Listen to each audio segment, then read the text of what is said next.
మీకు ఒక గొప్ప సంతోషకరమైన శుభవర్తమానం ఏంటిదంటే, మీరందరూ బైబిల్స్ ఓపెన్ చేయండి.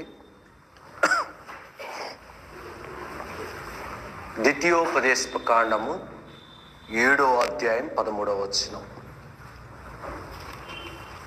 7వ అధ్యాయము 13వ వచనం.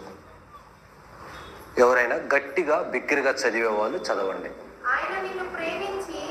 ద్వితీయోపదేశ కాండం నోట్ చేసుకోండి, అక్కడ సంవత్సరం కూడా గుర్తుపెట్టుకోండి. ద్వితీయోపదేశ కాండము 7వ అధ్యాయము 13వ వచనం. చదువమ్మా. ఆయన నిన్ను ప్రేమించి ఆశీర్వదించి అభివృద్ధి చేసి నీకిచ్చిదనని నీ పితరులతో ప్రమాణము చేసిన దేశములో నీ గర్భఫలమును నీ భూ